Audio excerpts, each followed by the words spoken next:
Redpanda. This is episode 3. We're learning about how to optimize the read path for tiered storage. So Redpanda has this awesome new feature about tiered storage, shadow indexing. We're going to dive deep in that today.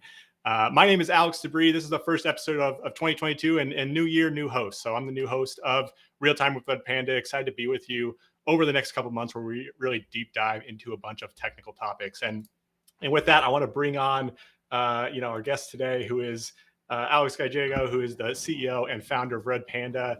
Alex, thank you for coming on and being with us today. Alex D, thanks for hosting. This is great. For those that you don't know, Alex Debris, he's a legend in the DynamoDB world, and it's great to be able to share, sort of go deep into some of the technical details that we're gonna talk about today with you. So it's gonna be a ton of fun today.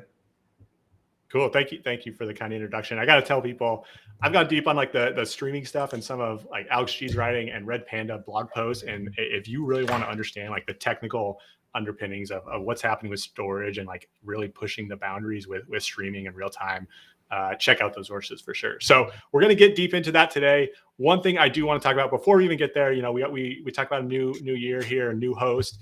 I think you also have some news at Redpanda. So I hear there's been a name change this week. Can you tell me a little bit about that name change and some of the background there?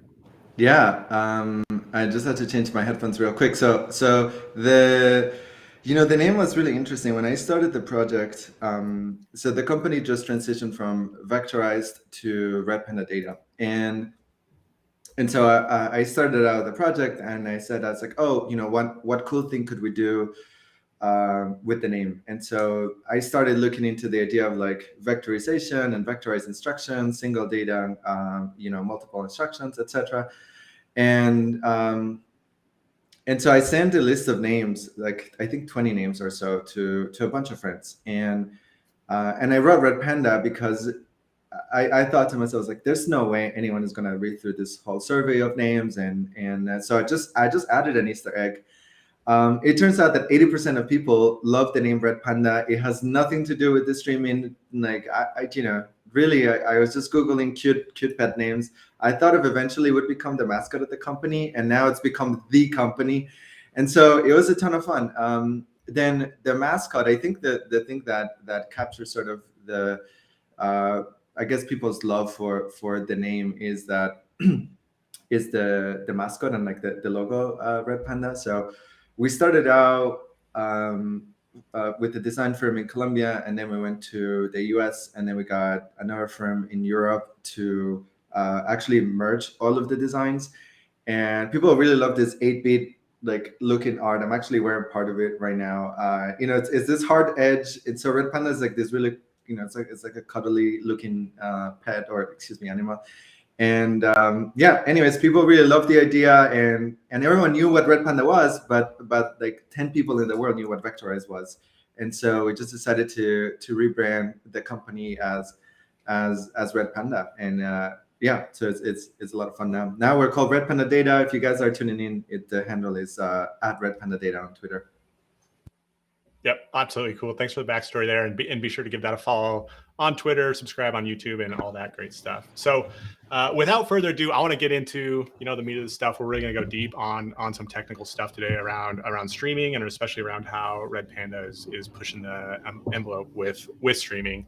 So, I believe you're going to talk to us today about how you all optimized read patterns for tier storage.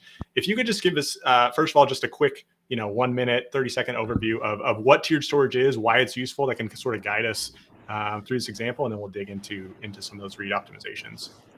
Yeah, right on. So the idea here is that classically speaking, the way you would size your cluster, it was very similar to the way you would size the database. Right? Like you say, how much data am I going to push into this total? Right, and like what's the total size on disk effectively that the cluster has. And remember that if you have replication, it's really the equation is a little bit more complicated, but roughly speaking, let's say for simplicity, you have 3 nodes, and each node has 1 terabyte. So total you have 3 terabytes of data, but you can only use 1 terabyte, right? Because you're replicating the data 3 times. And you do this for failure recovery and so on. And so the idea of tiered storage is that 1 terabyte of local SSD is really only used for hot data, so data that you are actively accessing, reading, and writing right now.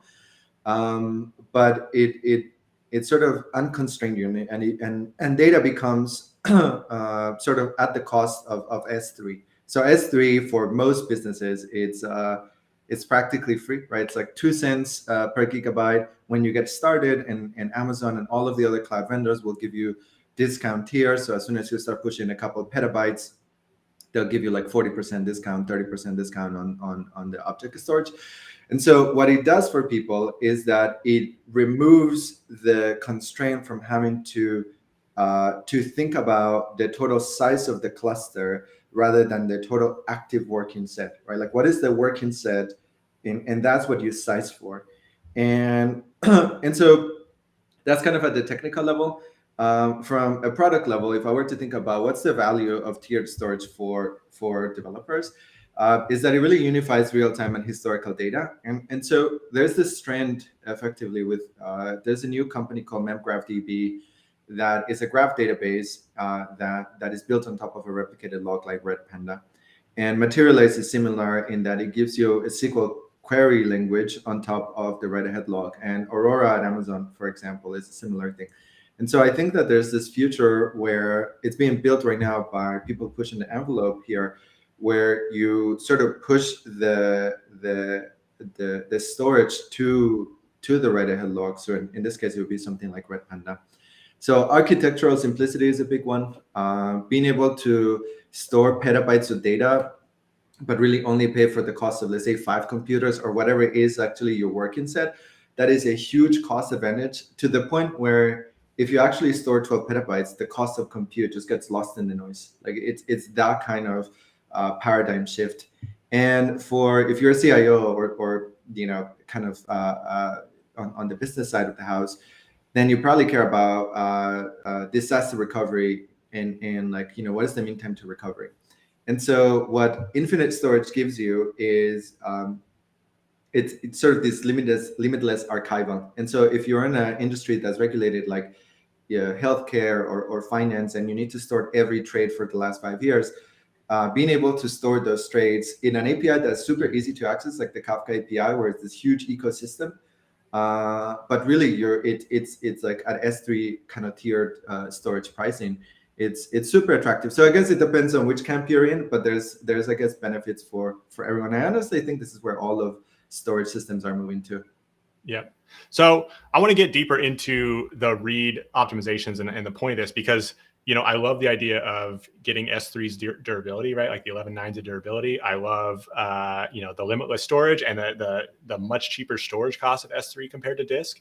But when I think, hey, this isn't on disk anymore, this is in S3, it makes me think now my Kafka, read, like consuming from Kafka is going to be a lot slower. But I understand you have done some work around that. So can you give us a sense of how that works of balancing, getting those benefits of S3, but still having low latency, from when consuming from Kafka? Yeah, one call out to those that are tuning in. This is real time. We have no agenda, no slides. So just type in your questions and we'll talk about whatever is interesting to the audience. But let's talk about, I'm gonna switch to the iPad, Alex, real quick. And the idea is let's get deep into the technical parts of S3. So Redpanda, right? So it's a partition log, right? And so you have this partially ordered logs called topics, and topics have partitions, right? So this would be partition 0, partition 1, partition 2. Just recapping for those that are new to what a streaming is. Within a partition, it is totally ordered. So the events that you write here are totally ordered. And you need ordering so that applications can make sense of it. So this is just the Kafka model. Nothing interesting. We are like it's kind of a basic foundational knowledge here for most people. And so so what we're going to talk about is what happens when you make a read to a particular partition, right? So from the application perspective, you can say I want to consume let's say a credit score application, and today we're going to drive this story through the idea of making a mistake in your like gender categorization for a credit score application, right? So you have men and women both applying for credit cards, and you're a company and you made a mistake and you gave, you'd say, women like a less credit score because you made a mistake with your ML system. And so we'll drive that through the use case. But anyways, when you issue a request from the client side, actually at the lowest level, it only issues a request to particular partition. So when you read, and this is all like client, there's a client protocol that's relatively sophisticated. So your Kafka client will issue request to particular partitions, but from the application you say read from credit score topic, right? So anyways, so when the request gets issued to partition 0, we're going to talk about the read path optimization to partition 0 here, and then we can, we're going to continue to drive in on the details. So let's say you land on partition 0, and for those that are new to Redpanda, we touched briefly on the last episode, but Redpanda stores files, and these files are called segments on disk. And so remember that this would be partition 0 for those that are new here. And so the model with Kafka is you append records to some part, usually the end, but actually always to the end of the log or the head of the log, depending on which model you're thinking of. But it's easy to think at the end of the log, and then you often read from the head, right? Because it's a first in, first out ordering. And so this would be, let's say, your writer, and then this could be your reader. Now assume for a second that these two segments are tiered storage, and this is actually like active. This is cache, and so you're writing to that, and then you're reading to that. What we're going to talk about is how do we optimize this particular thing? Like, how do we optimize fetching segments and assume that this is offset 0? So Kafka gives you names in this totally ordered partition. It gives you an address, and the address is an int64. And so this int64, it's monotonically increasing, but there could be gaps. And so you can have like 1, 2, 3, 10, 11, 17, 20, but there's never, like, it never goes back, right? And the reason that there are gaps in what the user clients, this is like at the lowest level on the protocol, is that the protocol allows the server side to inject configuration batches in between. But anyways, the key takeaway here is that you need this integer, and the integer, it's a globally addressable thing, right? This pair, both partition 0 and offset 0, see, offset will give you a unique address on any basically on any record or any record batch. Actually, Kafka only deals in terms of batches. So let's talk about what happens when you're trying to issue a read here, right? So you have your client application, and then your job is to take the same code. Remember that the point of shadow indexing and this read path is that you have your application, and your application made a mistake, and it updated its credit score and some its coefficients for determining like gender profile of a credit score application. Is like, I'm going to make women as equal as men as it should. And so it's like, oh, I made a mistake. Let me go back and approve all of the women that I missed in my credit score application. And so anyway, so you have your application, and it starts from offset 0.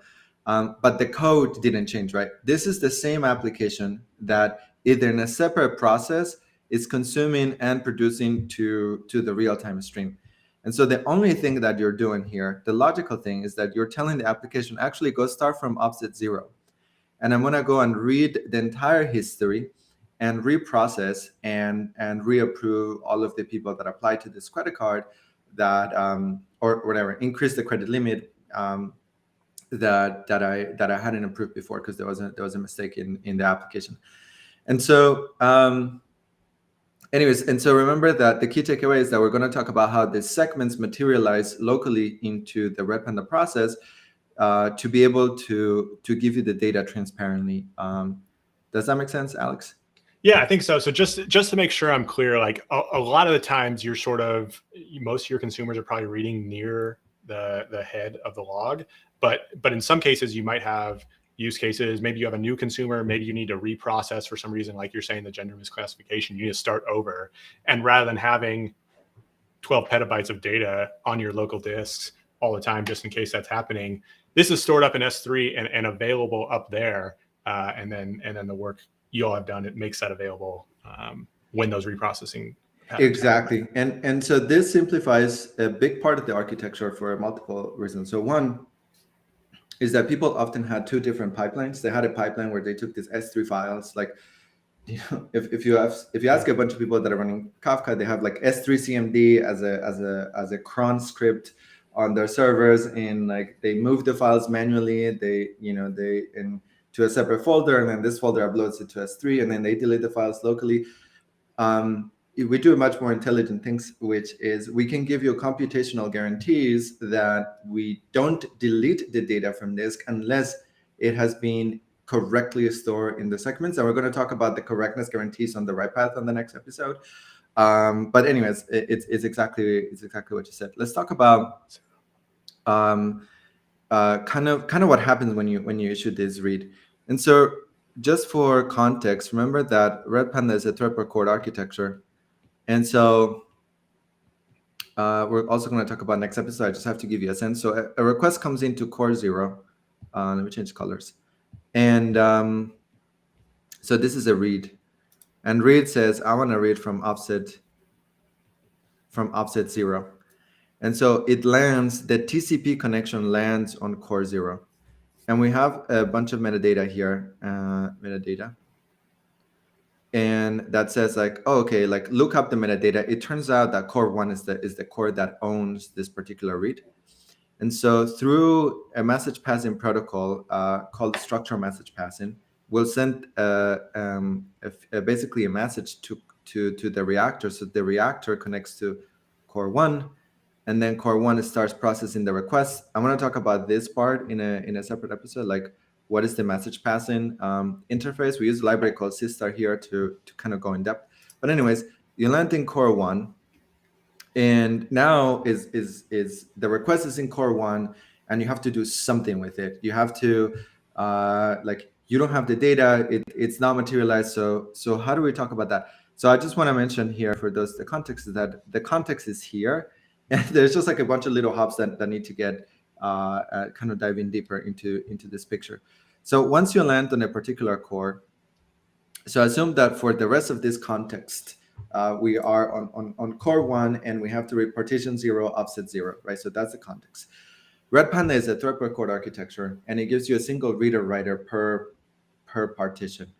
And so okay.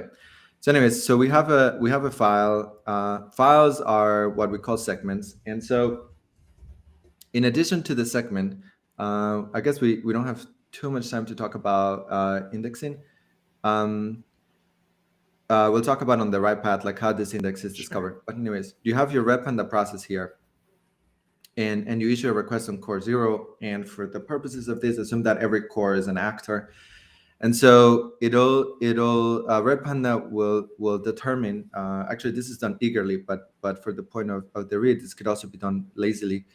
So it downloads the index. It says like, I don't have enough information to understand the history of the data, so I need to download a piece of metadata. So for every partition, every time we upload a file, because this is relatively low frequency, right? Like we upload a segment every 512 megabytes or every 1 gigabyte. And so per partition, it's like every few seconds at most, or like every minute or every 10 minutes or whatever it is. And so on a sufficiently large cluster, this is a relatively rare event on the order of minutes. And so every time we upload a segment, a sealed segment, and we call the sealed segment once we close the file and we verify the checksums, we upload two things, the index and the data. And so we're going to talk about how we cache the data. So we get a request. We don't know if the index is here.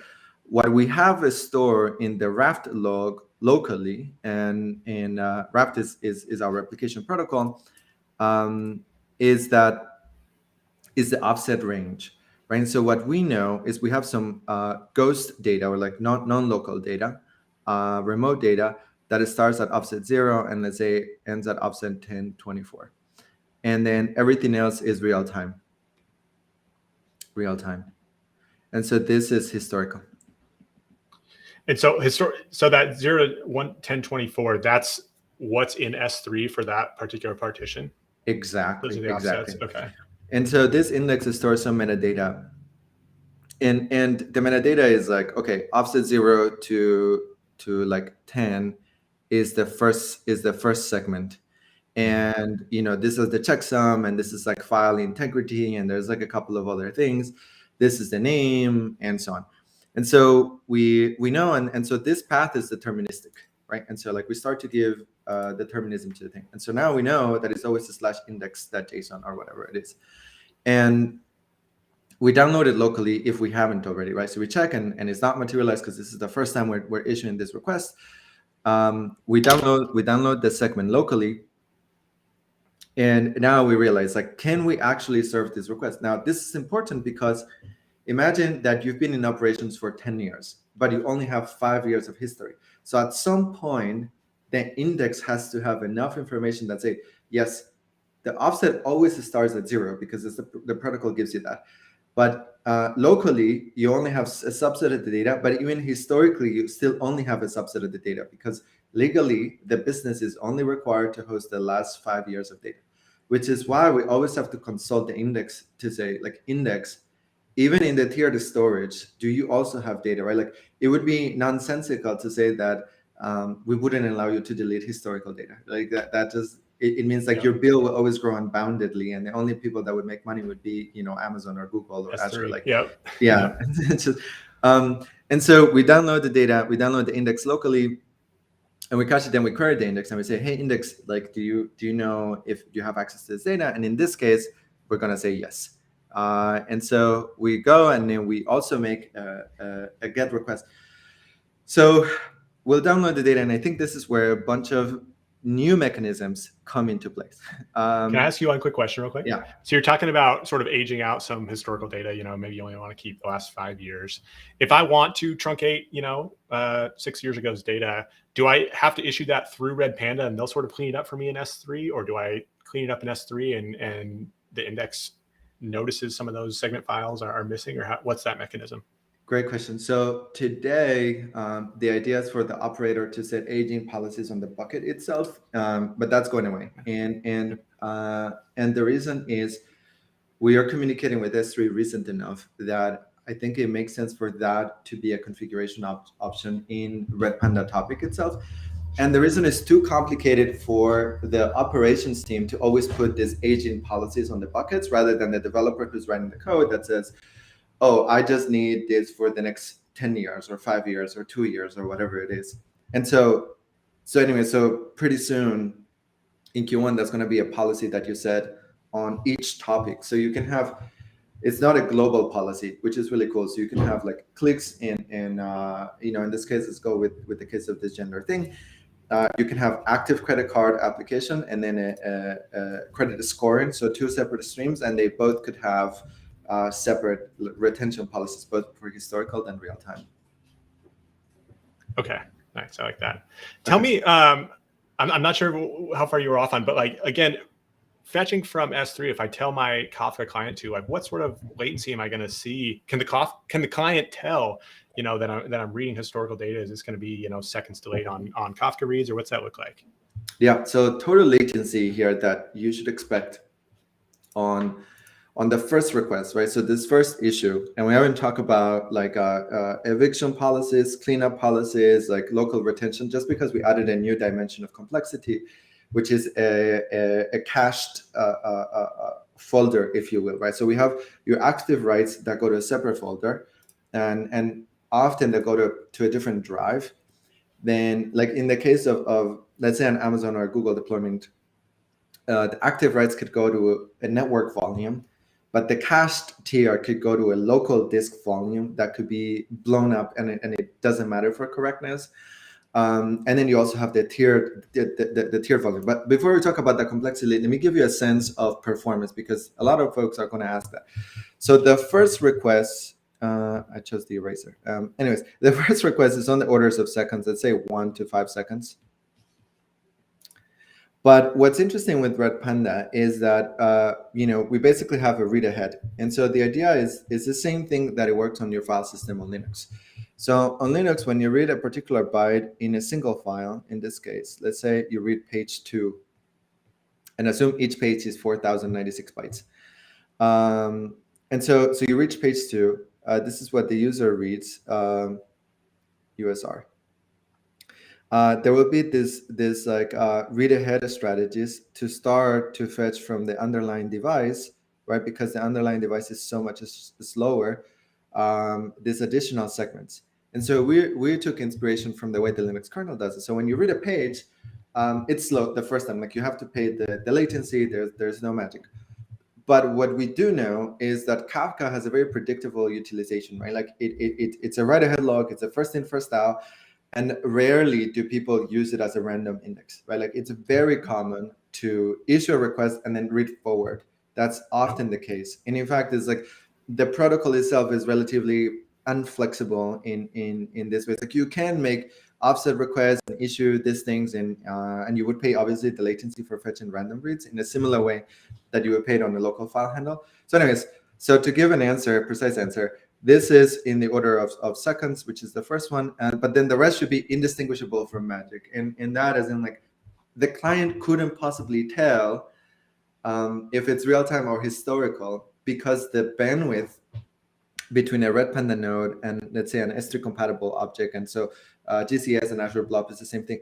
This is a dedicated thing, and we can download effectively a gigabit per second sustained on every single node. So if you're reading from 2 partitions, you better have like the fastest dedicated network connection to S3 or something like that to be able to saturate that, and that means that no other work would get done in the cluster. So so it feels to the application like it's real time, and we'll cache these objects into a separate folder structure. I forgot honestly the name, but anyways, we have one for real time, we have one for cache, and then we have one for like S3. And all of this have different policies for eviction, for collection, for triggering garbage collection locally. But the idea that the application behaves in this like is magical way is because of this particular read ahead strategy that we implement in the core. Does that make sense? Yep, I think so. Just one thing on like the real time and the cache. So the real time is like the writes coming in. That's the disk they're going to. Correct.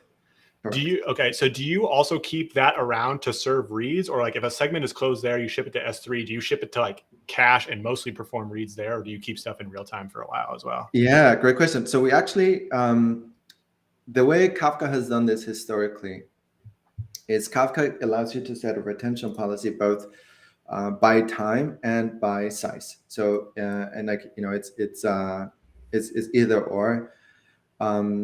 And so you say like I want to keep this for often by default it's 7 days, right? And so like you write some data, and then by default Kafka's gonna keep it locally for 7 days.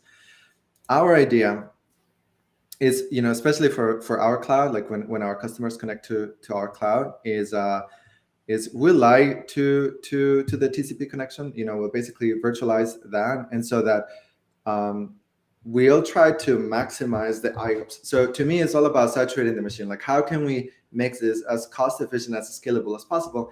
And it's not just I think cost efficiencies, but it's actually the sense of it feeling like it is real time. So as long as if somebody's using shadow indexing as a feature, right, and they want retention for multiple years, then they just don't care really how much data it is locally. And so as long as we can separate the fault domains so that the real time has a guarantee, a separate set of IOPS from the local disk, which has its own set of IOPS, then the idea is like, how do we keep the local NVMe basically at saturation at all times? Because it doesn't buy us anything to delete data early or to like eagerly evict data for any reason. The opposite is true. And so when you look up the cache, so just to go back to the indexing is a different picture to the indexing layer, which is this image. So when we go back to the indexing layer, the index, the in-memory representation of this index has additional properties. And one is this data locally, right? Like, first of all, do I have access to this historical data? And secondly, has this data already been cached? And if it's been cached, then we serve it directly to the customer. So when a client makes a connection, we actually are trying to saturate the cache device almost to be at 100%, you know, and it's actually and so when a user looks in, they're like, yeah, I have 80% disk utilization. I was like, that's a good thing. Like, it means you're actually using the hardware, you're paying the right amount to whatever cloud provider or to every cloud. And for us, it means, like, you know, higher tenancy capacity on our cloud. Does that make sense?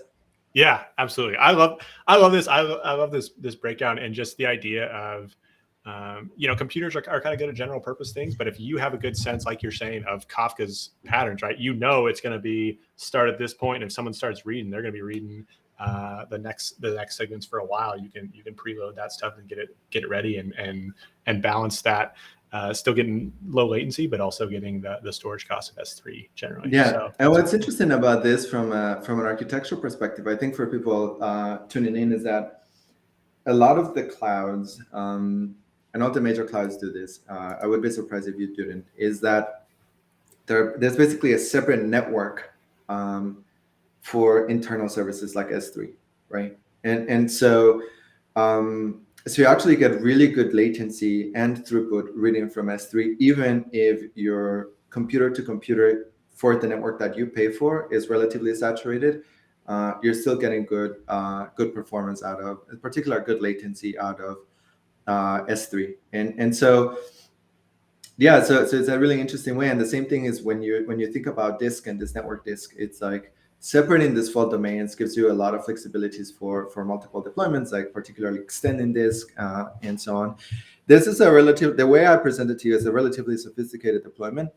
You can run this all on the same disk, or like, you don't have to. And actually, if you look at the majority of use cases, people aren't saturating with hardware in this particular way. They want more business guarantees, right? They're sending 100,000 requests per second, 500,000 requests per second. They really aren't pushing the envelope of, you know, pushing like 12 petabytes of data. But we have to design for those use cases, because in our cloud, when you're hosting, like, you know, multiple tenants, like, you know, in fact, the aggregate of all of these customers is that you have a really massively large cluster.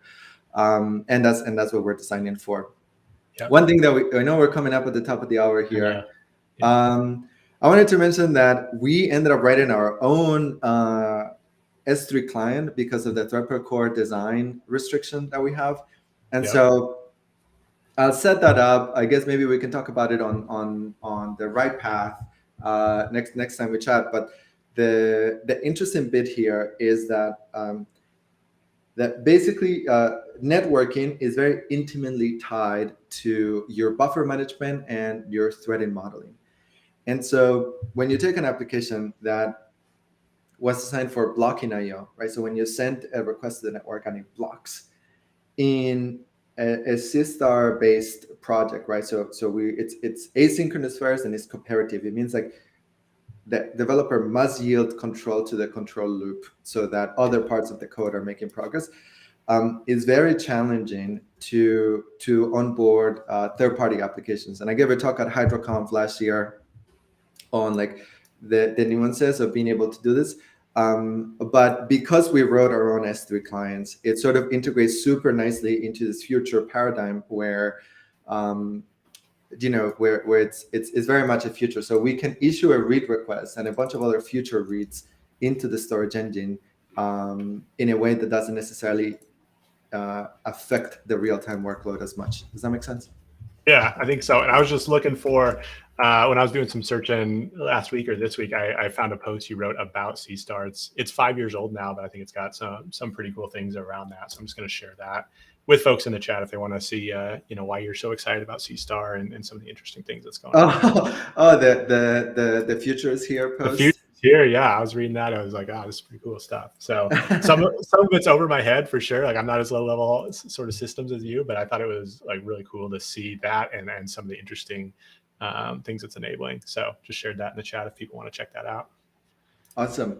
Well, I know we're 5 minutes over. I think thanks for everyone and thank you, Alex D, for hosting. Next time we are going to talk about the right path. I feel that we really just started to scratch the surface of the read path. It's like what happens when you download this and you store this. Really, the idea for this series is to go deep into all parts of the storage engine. So this is like a never-ending, just like a real-time stream. It's like a never-ending source of like how do we build the storage engine. And the idea is that by the end of this series, sometime in the future, once it's like you should be able to understand all of the detailed parts of the storage engine of Redpanda. Yep, I love that. You get to see some of the why between under some of those performance benchmarks that you have showed, and also some of the why between those other like higher level databases on top, like you're talking about memgraph and Amazon Aurora and some of those things, how they're taking advantage of the log and how these new advances are working. So I love that. Super excited. Thanks for going deep on this one. And again, be with us next time, people. It'll be next month. We don't have a date yet, but just be watching on Twitter and stuff. We'll announce that. Again, we'll go deep on sort of the right optimizations that they've done at Redpanda for tiered storage. In the meantime, make sure you follow Redpanda on Twitter at RedpandaData. Check out redpanda.com and install, play around with Redpanda and check that stuff out. So Alex, thanks for coming on today and sharing your knowledge with us, and everybody be with us next time. Bye guys, chat soon.